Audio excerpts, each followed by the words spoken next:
avec RevTrack. On reste sur du DevOps et d'automatisation, mais par rapport à la gestion des changements.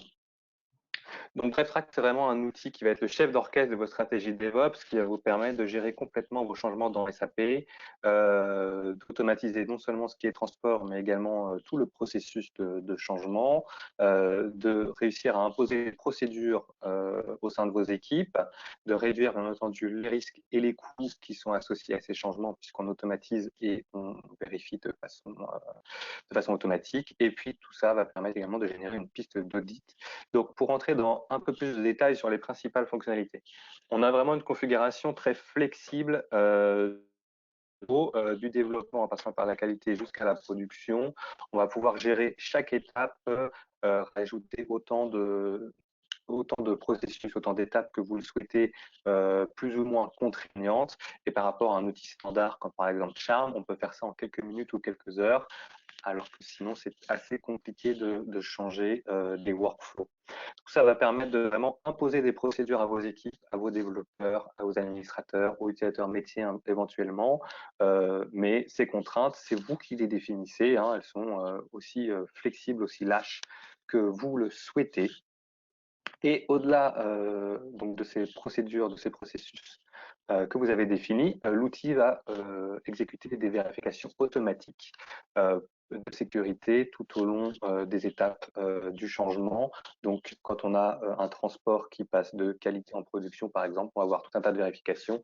Les dépendances d'objets, dépendances de transport, également des vérifications par rapport aux écrasements et aux dépassements de versions d'objets, pour pas qu'un objet plus ancien vienne écraser un objet plus récent en production, par exemple, ce qui provoquerait un incident assez important.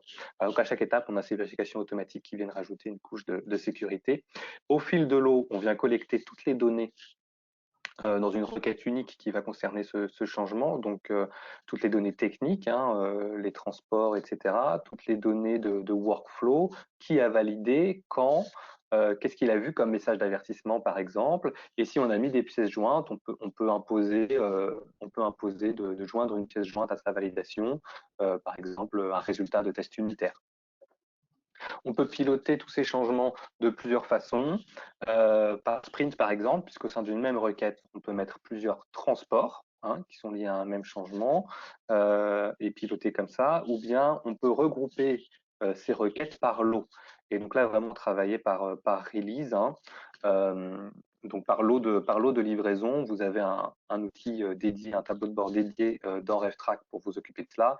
Et tout simplement, avec du drag and drop, vous allez pouvoir regrouper des requêtes par lot et puis éventuellement les examiner et les approuver au sein d'un comité comme un cadre hebdomadaire par exemple.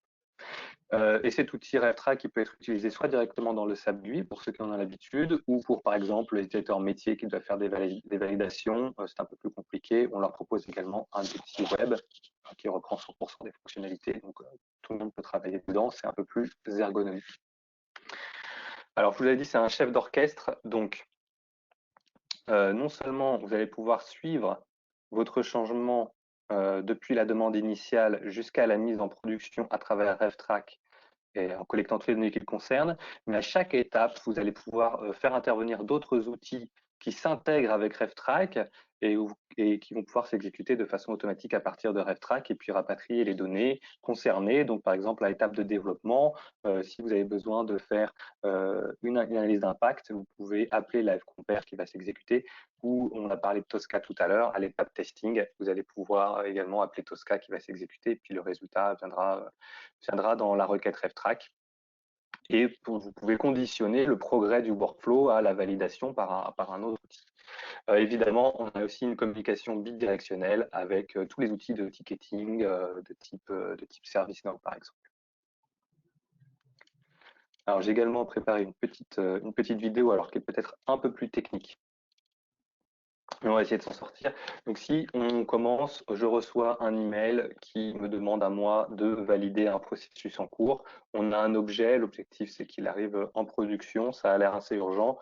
Je clique pour voir ce qui se passe dans l'interface web et on a ici les détails d'une requête, donc le type de requête, les dates, la date de création, etc. Quelle équipe ça concerne, quel type de changement ça concerne, des commentaires.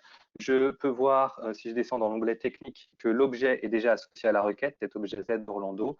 On peut voir dans la source qu'il est déjà en développement. Donc là, je vais aller dans l'onglet approbation et là, on a le workflow. Alors, c'est un workflow extrêmement simple, hein, il y a très peu d'étapes. Donc, je vais approuver une migration là en qualité, de développement en qualité. Donc, je vois où est-ce que va se retrouver mon transport.